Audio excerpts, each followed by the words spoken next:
हरिओम। विश्व ज्योतिष संस्थान चैरिटेबल ट्रस्ट में आप सभी गुणीजनों का हार्दिक स्वागत है।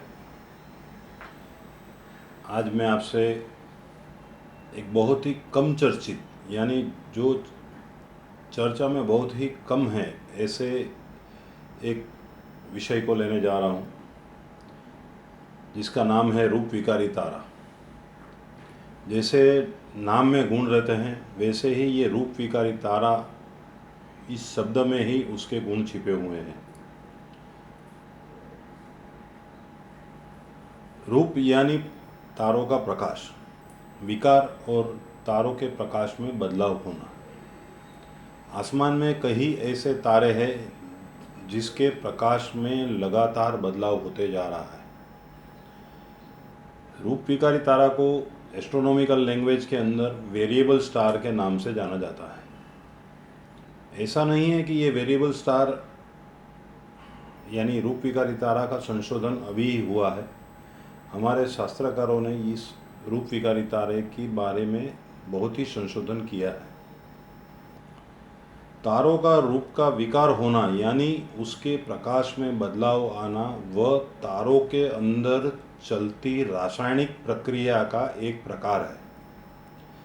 कभी कभार ये रासायनिक प्रक्रिया जल्द हो जाती है तो वो तारों का प्रकाश बढ़ जाता है।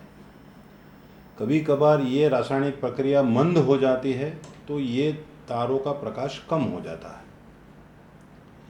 एक रूप विकारी तारे में कभी कभार एक ऐसा होता है, क्या एक तारे के सामने कोई एक दूसरा उसका युग्मक यानी उसका जोड़ीदार तारा भी आ जाता है, तो जैसे हम पिधान युति कहते हैं या तो एक हल्का सा ग्रहण कहते हैं, उस टाइप का भी एक योग बनता है। उस वजह से भी तारों के प्रकाश में बदलाव आता है। यह भी एक रूप विकारी तारों का प्रकार है। यह तारों का फल शास्त्रविद यानी कि ज्योतिषकार अलग अलग प्रकार से लेते हैं। हालांकि साइंटिस्ट ये तारों को एक प्रकार की कैंडल्स यानी कि तारों का अंतर डिस्टेंस मापने के लिए स्टैंडर्ड वेरिएबल्स के नाम से भी इसे जानते हैं, जिसमें सिफिड वेरिएबल्स करके एक बहुत ही इम्पोर्टेंस दिया गया है। इस वजह से वैज्ञानिक लोग तारों का अंतर और तारों के प्रमाण और उसके अंदर चलती रासायनिक प्रक्रिया के बारे में अच्छी तरह से जान सकते हैं। हमारे शास्त्रकारों ने ये तारों के प्रकाश का वधघट होना यानी तारों का प्रकाश बढ़ना और कम होना, इस घटना को इन्होंने जातक के फल कथन के अंदर बहुत ही सुंदर उपयोग किया है। ये रूप विकारी तारे में कई प्रकार के तारे ऐसे भी हैं जो नियमित रूप से यानी कि एक चौक्कस समय यानी एक पर्टिकुलर परफेक्ट टाइमिंग्स के अनुसार वह प्रकाशित होते हैं और वह उनका प्रकाश कम भी होता है। यह चौक्कसता के वजह से उन्हें स्टैंडर्ड कैंडल्स के नाम से जाना गया है।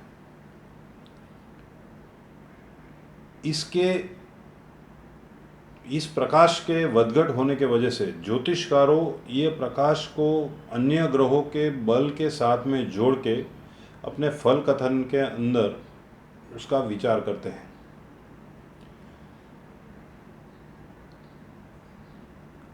हमारे पुराने शास्त्रकारों ने कई ऐसे प्रकार के तारे भी ढूंढे हैं जिसके अंदर प्रकाश, तारों का जो प्रकाश है वो क्यों कम होता है और क्यों बढ़ता है, उसका भी मापदंड उन्होंने दिया है। यह रूप विकारी तारे जो क्रांतिवृत्त यानी कि सूर्य, चंद्र का और अन्य ग्रहों के जो भ्रमण मार्ग है, वह भ्रमण मार्ग में जो रूप विकारी तारे हैं उनका अध्ययन हमारे शास्त्रकारों ने ज़्यादा से ज़्यादा किया। हरिओम।